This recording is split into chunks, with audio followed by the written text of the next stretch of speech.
La paz del Señor Jesucristo sea en sus vidas, amigos y hermanos televidentes. Le damos gracias a Dios porque Dios es bueno y sus misericordias son nuevas cada mañana. No sé si esté viendo un reloj, ahora están marcando el tiempo para que no nos pasemos, pero ese reloj del tiempo es algo precioso, porque vamos a hablar acerca del tiempo de cambios. Y espero en el nombre del Señor Jesús que sea de mucha bendición a la mayoría de televidentes, hermanos, y todos aquellos que estén sintonizando el programa. Tiempos de cambio es lo que le hemos titulado en esta preciosa noche. Me van a pedir, pido una disculpa en este momento.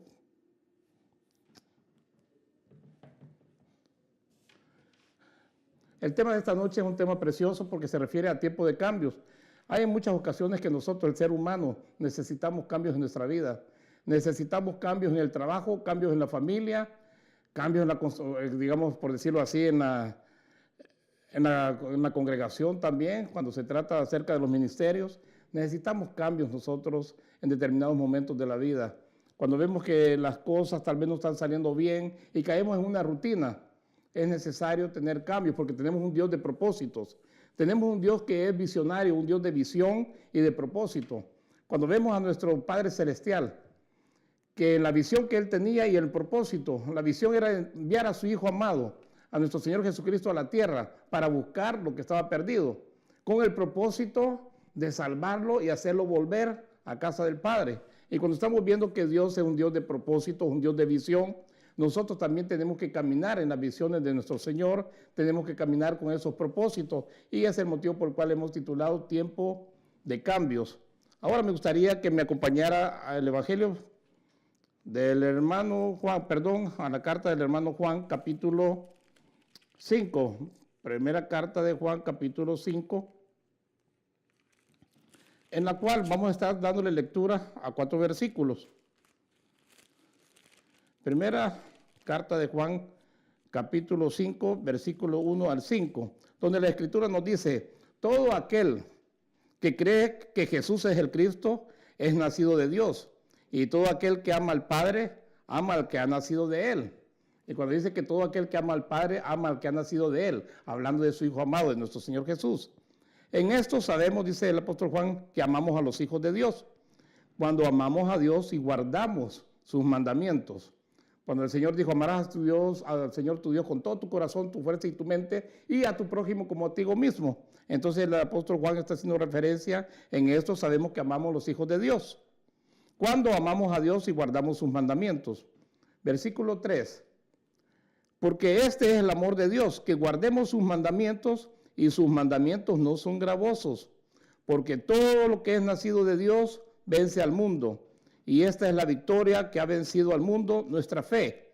¿Y quién es el que vence al mundo, sino el que cree que Jesús es el Hijo de Dios? Padre, en esta preciosa noche, Señor, te alabamos, te adoramos y te exaltamos.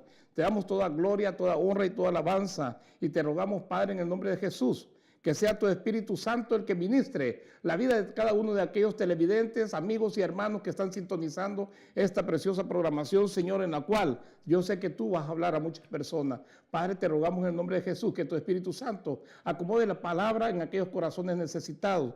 Ha llegado el tiempo de tener cambios en la vida de cada uno, en el hogar, como en las congregaciones, como también quizás en el área de trabajo o en los negocios. Padre, que sea tu Espíritu Santo ministrando sus vidas. Gracias te damos, Padre, en el nombre de Jesús. Deseamos con todo nuestro corazón que en esta programación también poder llegar a ser de bendición a tu vida. Tú que sintonizas la programación y que estás pendiente porque necesitas recibir palabra de Dios. Y cuando estamos viendo estos versículos del apóstol Juan, y dice en el versículo 5, ¿y quién es el que vence al mundo, sino el que cree que Jesús es el Hijo de Dios? Entonces nosotros somos más que vencedores, porque el Señor Jesús en la cruz del Calvario, cuando derrama su sangre y el tercer día resucita de entre los muertos, se levanta victorioso, ha vencido, por lo cual nosotros, si estamos en Él y Él en nosotros, somos más que vencedores, porque ya mi Señor Jesús venció. Y por eso dice claramente: ¿quién es el que vence al mundo? Sino el que cree que Jesús es el Hijo de Dios. Ahora me llama mucho también la atención cuando dice en el versículo 1, todo aquel que cree que Jesús es el Cristo, dice, es nacido de Dios, y todo el que ama al Padre ama al que ha nacido de Él. Y cuando dice que es nacido de Dios, es cuando nosotros nos vamos al Evangelio según Juan capítulo 1 y versículo 3. Juan capítulo 1 y versículo 13, perdón. Primero vamos a leer el versículo 12 donde dice, pero a todos los que le recibieron les dio el derecho de ser hijos de Dios, es decir, a los que creen en su nombre. Es lo mismo que está diciendo el apóstol Juan. Y luego dice en el versículo 13 que no nacieron de sangre, ni de voluntad de carne, ni de voluntad de hombre, sino que de Dios. Con esto quiero yo marcar una diferencia, que nosotros ya no deberíamos de ser los mismos que éramos en otro tiempo. Nosotros ya no deberíamos de ser los mismos como éramos en el tiempo que estamos en el reino de las tinieblas. Hemos sido sacados de ese reino de las tinieblas a estar en el reino de luz. Por lo cual ahora tenemos que practicar, dice, la justicia de Dios. Por ahora tenemos que amar, dice, como Dios nos amó a nosotros, amarnos los unos a los otros. Por eso está hablando el apóstol Juan, de esa necesidad que hay que nosotros conozcamos verdaderamente quién es el Señor Jesucristo, quién es nuestro Padre Celestial, en quién hemos creído, si es que hemos nacido de nuevo. Tenemos que manifestar ese amor que hay en nosotros. Porque Dios dice que es amor y si está en nosotros, a través de nosotros se tiene que manifestar Él y manifiesta su amor. Por lo cual es necesario que tengamos cambios en nuestra vida. Y por eso hablamos de esos tiempos de cambios que no podemos continuar siendo los mismos. Tenemos que tener un cambio, que la gente vea algo diferente en nosotros, que sean atraídos por la conducta y comportamiento y el testimonio que nosotros damos a los demás. Y cuando estamos viendo que dice en el Evangelio, según el hermano Juan capítulo 1 y versículo 12, pero a todos los que le recibieron, ¿recibieron a quién? El testimonio y han recibido a mi Señor Jesús. Por haber creído en el Señor Jesús, dice que nosotros hemos recibido ese derecho de ser llamados hijos de Dios. ¿Por qué? Porque habíamos nacido del agua y del Espíritu, como el Señor Jesús le dijo a Nicodemo. Nicodemo, tienes que nacer de nuevo. Y ahora estamos viendo que este nacimiento no es de sangre, no es humano, ni de voluntad de la carne, ni de voluntad de hombre, dice, sino que es de Dios. Hemos nacido, dice, porque fuimos engendrados por nuestro Padre Celestial. Entonces tiene que haber un cambio en nuestras vidas. Y por eso estamos hablando de este tiempo de cambios. Ahora me gustaría que me acompañaras a Mateo capítulo 11, en el Evangelio según Mateo capítulo 11, cuando mi Señor Jesús viene a buscar lo que está perdido. Mira lo que acontece, es algo precioso, porque yo quiero en esta noche marcar dos palabras que van a ser muy importantes en la vida de cada uno de nosotros, dos palabras que van a marcar nuestra vida, dos palabras que van a traer cambio en nuestra vida. Y cuando estamos viendo que vamos a tener un cambio precioso, si es que nosotros entendemos estas dos palabras sencillas. Ya vimos el amor, porque dice también Juan 3:16, un versículo que lo sabemos de memoria, pero que parece que a veces no lo hemos entendido, cuando dice que porque de tal manera amó Dios al mundo que ha dado a su Hijo unigénito, para que todo que en Él cree no se pierda, mas tenga vida eterna.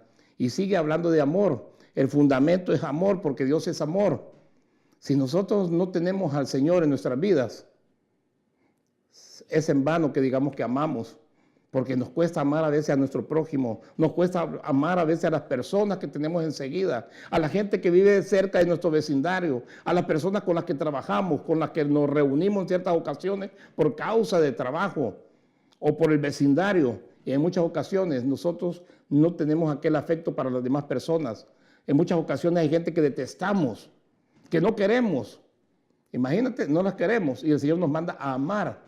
Incluso hasta aquel que nos ofende y aquel que es nuestro enemigo, tenemos que amarlo también, dice el Señor. Y si no hemos sabido, no hemos entendido el verdadero sacrificio del Señor Jesucristo en la cruz del Calvario, déjame decirte que podremos tener el nombre de ser cristianos, hijos de Dios, pero sin realmente practicar absolutamente lo que es la justicia de Dios. Un nuevo nacimiento tampoco. Y ahora quiero que veamos en el Evangelio según Mateo capítulo 11, cuando el Señor Jesús hace una gran invitación a las multitudes de aquel tiempo.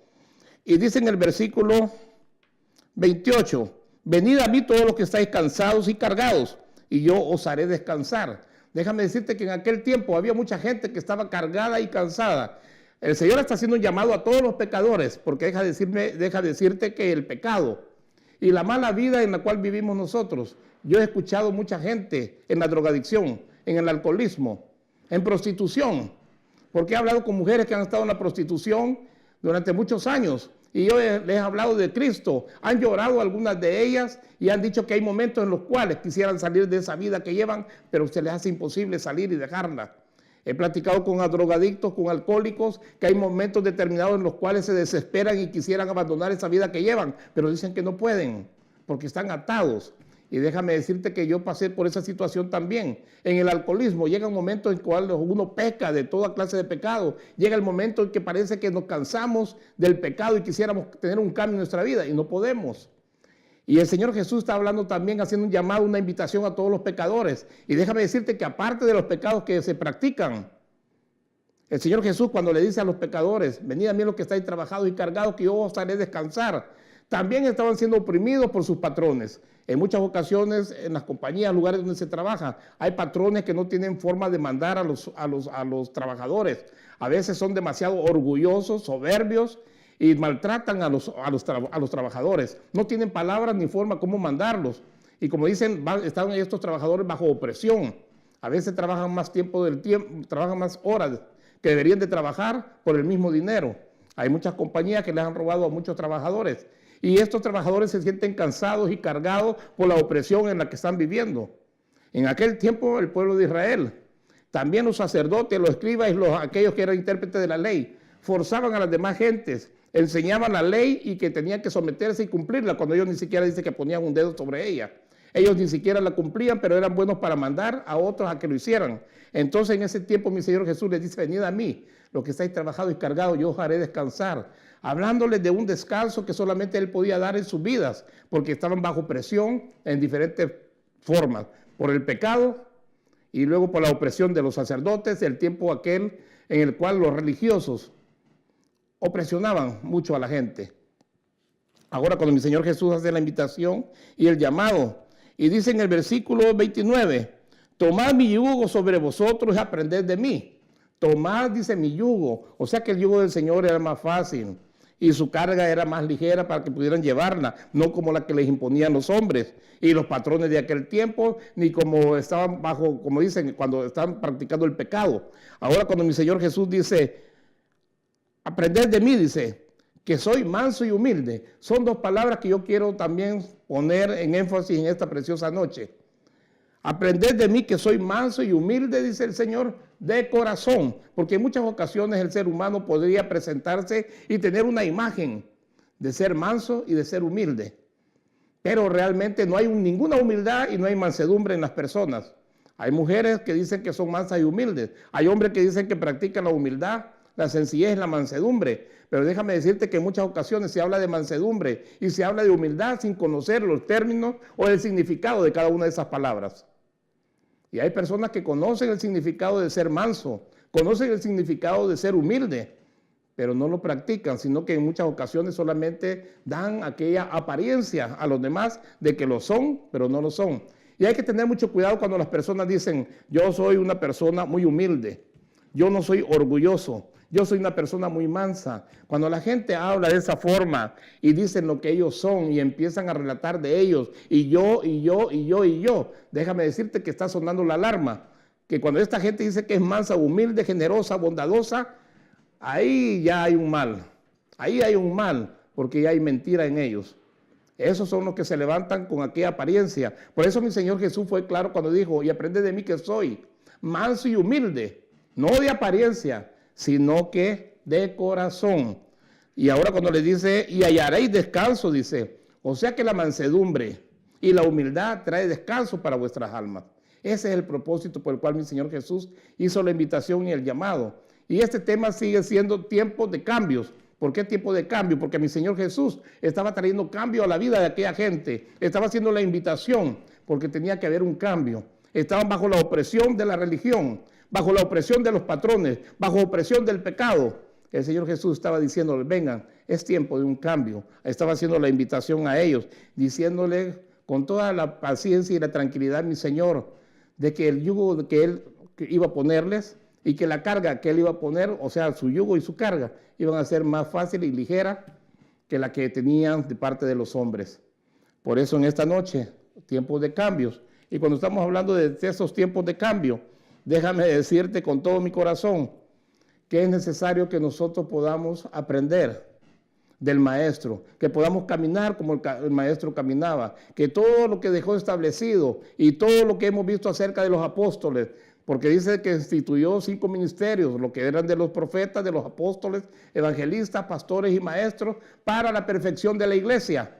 Y ahora cuando nosotros vemos el libro de los Hechos también, vemos los apóstoles, su conducta y su comportamiento, vemos cómo ellos obraron, vemos cómo ellos caminaron, los que anduvieron con el Señor Jesús. Y el apóstol Pablo, que no anduvo con el Señor Jesús, tremendo hombre, porque él aprendió del Señor Jesús en lo personal, porque el Señor tuvo un trato directo con él. No anduvo con el Señor Jesús, pero el Señor Jesús sí trató con él de una forma directa y personal. Ahora cuando estamos viendo nosotros que se necesitan cambios en nuestra vida, déjame decirte que cuando estamos hablando acerca de lo que es mansedumbre, cuando hablamos de la mansedumbre, alguien dirá, ¿pero qué es ser manso? Manso es una virtud, manso es una capacidad que tiene el ser humano de poderse controlar y, como dicen, tener ese dominio propio para no dejarse arrebatar de acuerdo a aquellas personas que vienen con violencia, con aquellas personas que en muchas ocasiones se presentan de una forma grosera, ofensiva, con aquellas personas que en muchas ocasiones quieren humillar. Entonces, cuando uno es realmente manso, no se deja arrastrar por el temperamento y la conducta de los demás, sino que se mantiene estable, se mantiene firme.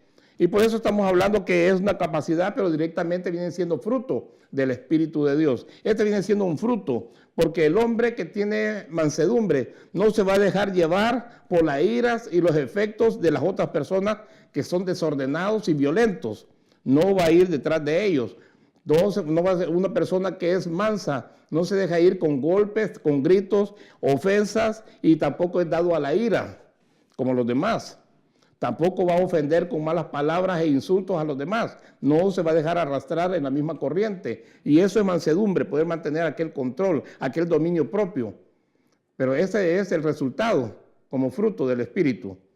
Ahora, si vemos en Gálatas capítulo 5, si me acompañas a Gálatas capítulo 5, del verso 22.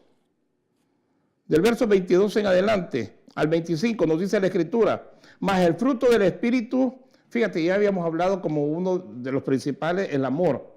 Es el fundamento, él es el principal, porque Dios es amor. Mas el fruto del Espíritu, dice, es amor, gozo. El gozo del Señor mi fortaleza es, paz. La paz que el Señor Jesús dio cuando le dijo a los discípulos, la paz os dejo, mi paz os doy, yo no la doy como el mundo la da. No se turbe vuestro corazón, porque la paz del Señor es la que sobrepasa todo entendimiento. Cuando tú tienes esa preciosa paz del Señor en tu vida, aunque estés enfermo, tengas problemas económicos, aunque te hayas quedado sin trabajo, hayas tenido un accidente, no importa la situación que puedas estar pasando, puedes cantar, puedes adorar, puedes levantar tus manos, alabar y glorificar a Dios, puedes testificar que tu Dios es grande, puedes testificar que el Señor Jesucristo es precioso y que te ha lavado con su preciosa sangre y que te ha fortalecido hasta ese día. ¿Por qué? Porque ese gozo y esa paz que tienes ha sido depositada en ti de parte del Señor. Tienes paciencia, esperando en las promesas del Señor, que toda lucha y prueba por la cual estás pasando tiene un tiempo determinado y tienes que tener esa paciencia. Y esa paciencia también es parte del fruto del Espíritu. Y dice también benignidad. Cuando tú eres benigno, quiere decir que tú eres una persona que no pagas mal por mal, sino que al contrario, pagas bien, aunque te hayan hecho mal. Porque tenemos un Dios benigno que a nosotros dice que no nos paga conforme lo que merecemos, sino que es un Dios de misericordia, un Dios benigno que no nos paga conforme a lo que merecemos. Por lo cual nosotros tenemos que practicar la benignidad también, que este es un fruto del Espíritu. Ahora cuando está diciendo mansedumbre, mira, dice fidelidad, tenemos un Dios que es fiel. Y como tenemos un Dios que es fiel y que cumple a toda su palabra, quiere que también nosotros seamos fieles a Él. Y por eso te digo que vienen tiempos de cambio, tiempos en los cuales no podemos seguir siendo lo mismo, produciendo lo mismo, en la misma rutina. Tienen que haber tiempos de cambio. Y ahora cuando estamos viendo que tenemos un Dios fiel, espera que también nosotros aprendamos de lo que es la fidelidad, tal como Él es, para que nosotros seamos también. Ahora viene en el versículo 23, donde estamos mencionando esta preciosa palabra de mansedumbre. Y aquí es una parte donde menciona también de la mansedumbre, que estamos hablando que manso es la virtud o la capacidad que nosotros tenemos para controlar la ira y aquellos efectos negativos, gritarías, malas palabras y todo aquello que es ofensivo. O sea que es parte también del dominio propio, porque a continuación dice dominio propio. Contra tales cosas, dice, contra tales cosas no hay ley, dice. Ahora, versículo 24, pues los que son de Cristo han crucificado la carne con sus pasiones y deseos. Por eso yo te estoy diciendo en esta preciosa noche que es tiempo de cambios. Tenemos que tener ese tiempo de cambios, analizar nuestra condición, cómo es que estamos, cómo estamos viviendo. Es que estamos dando buen testimonio. ¿Qué es lo que piensa la gente de nosotros? ¿Realmente estamos agradando a Dios? ¿Realmente estamos teniendo esos cambios que Dios nos manda a tener? ¿Nos hemos detenido por un momento para ver en qué condición nos encontramos, cómo está nuestra vida? ¿Nos hemos detenido por un momento a ver si realmente los pasos, las huellas que estamos dejando son de buen testimonio? ¿O hay algo que tenemos que arreglar porque estamos caminando día con día? Y si hemos dejado malas huellas, mal testimonio, quiere decir que no hemos hecho cambios en nuestra vida. Y se llega el momento en que tenemos que pararnos, tenemos que analizar y hacer, como dicen, un examen de conciencia, cómo estamos viendo este día. ¿Qué fue lo que hicimos ayer? ¿Qué hicimos la semana pasada? ¿Qué hemos hecho durante el mes? ¿Será que hay buen testimonio en nosotros? ¿Será que Dios se está agradando con lo que estamos haciendo? ¿Será que realmente hay una renovación del espíritu en nuestra mente? ¿Será que estamos echando fuera al hombre viejo? ¿Será que el hombre nuevo está creciendo? ¿Nos estamos vistiendo del hombre nuevo? Se llega el momento en que necesitamos detenernos y ver si las cosas no están funcionando bien. Mirar si hemos caído en una rutina diaria.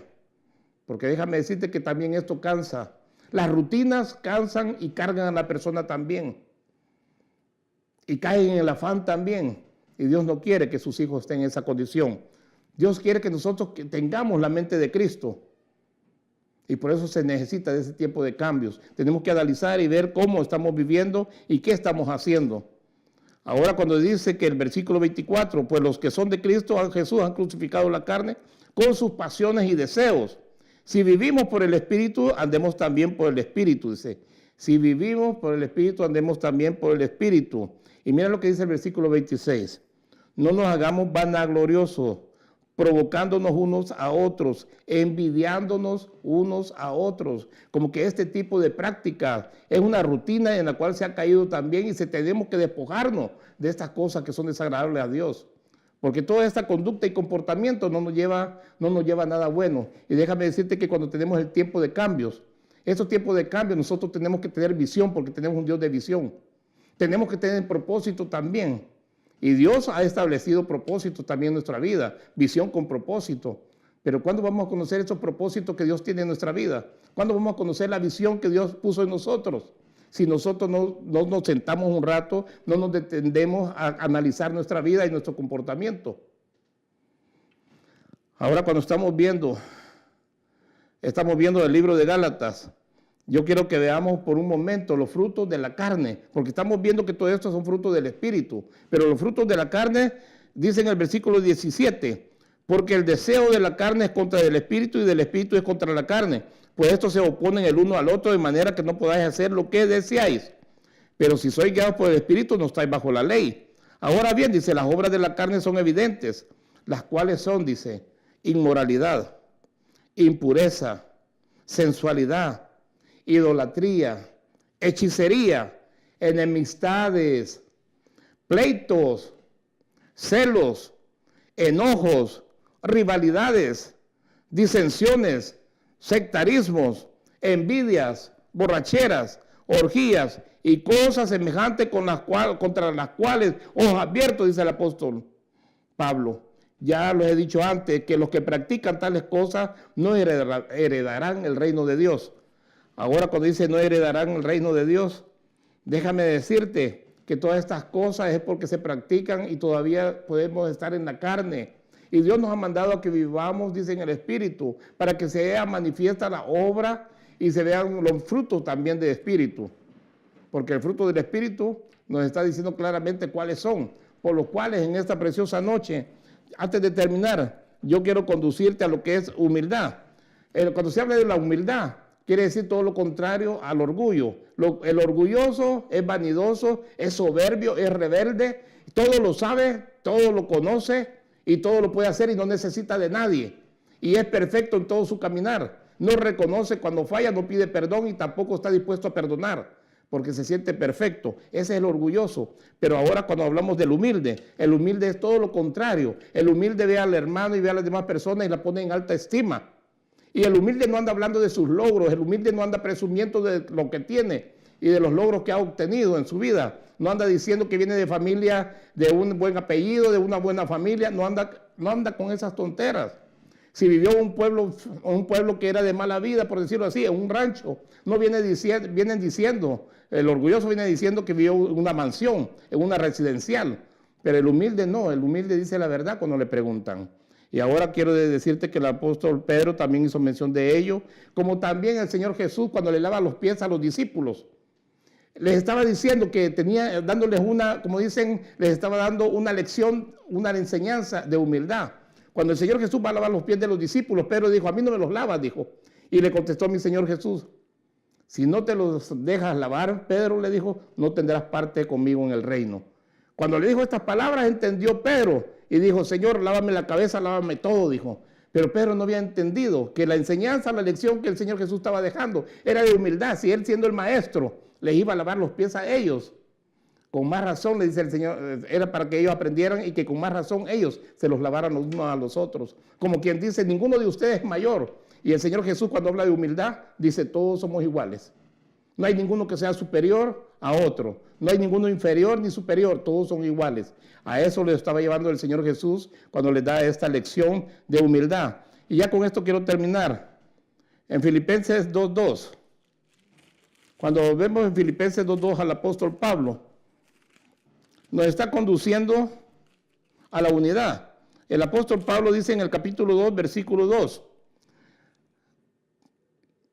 comenzando el versículo 1, por tanto dice, si hay algún estímulo en Cristo y si hay algún consuelo de amor y si hay alguna comunión del Espíritu, en algún afecto y compasión, haced completo mi gozo, siendo, dice, del mismo sentir, conservando el mismo amor, unidos, dice, en espíritu, dedicados a un mismo propósito.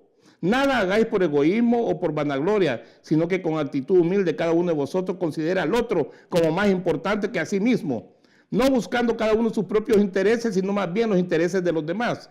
Haya pues en vosotros esta actitud que hubo también en Cristo Jesús, el cual, aunque existía en forma de Dios, no consideró el ser igual a Dios como algo a que aferrarse. La humildad de nuestro Señor, la humildad de Dios también manifestada a través de su Hijo amado, nuestro Señor Jesús. Y ese era el sentir que quería el apóstol Pablo, que tuvieran todos en esa unidad. Y déjame decirte que el apóstol Pablo, cuando estamos hablando de estos tiempos de cambio, ¿por qué motivo el Señor nos ha rescatado, nos vino a buscar y a salvarnos? Porque el Señor también quiere que nosotros estemos unificados, unidos con el propósito de que nosotros lleguemos a trabajar en aquella unidad y poder llegar a tener la mente de Cristo, que ese es el propósito del cual tiene Dios. ¿Para qué? Para que podamos heredar el reino de Dios y no vayamos a heredar, como dicen, el otro reino al que no nos conviene. Pero déjame decirte, para finalizar ya con esto, que el Señor busca la unidad de cada uno de sus hijos. Es difícil a veces que dos personas caminen juntas. Tienen que estar de acuerdo para caminar. Y el Señor Jesús dijo, cuando 2 o 3 están de acuerdo, ahí estoy yo, dijo el Señor. Y cuando estaba en la cruz del Calvario, mi Señor Jesús crucificado, dijo, Padre, perdónalos porque no saben lo que hacen. En esta noche alabo y adoro al Señor, le doy gracias por lo que ha hecho y porque yo sé que está tocando muchas vidas, muchos corazones en esta noche. Padre, en el nombre de Jesús, te ruego, Señor Santo maravilloso, que si este mensaje también tú lo vas a ministrar a través de tu espíritu con los pastores, evangelistas y de las congregaciones, Señor, a salir de esa rutina, a poder hacer un examen de conciencia y ver, Señor Santo bendito, si se está dando verdaderamente fruto del Espíritu. Si hay fruto del Espíritu, Padre, en el nombre de Jesús te ruego que ministres cada vida y cada corazón, Señor amado, y que en esta noche, Señor bendito, esta palabra pueda quedar en sus corazones. La gloria y la honra es tuya. Te alabamos, te adoramos y te exaltamos en el nombre de Jesús. Dios les bendiga en esta preciosa noche. Nos vemos el día miércoles a las 9 de la noche. Shalom, shalom y hasta la próxima.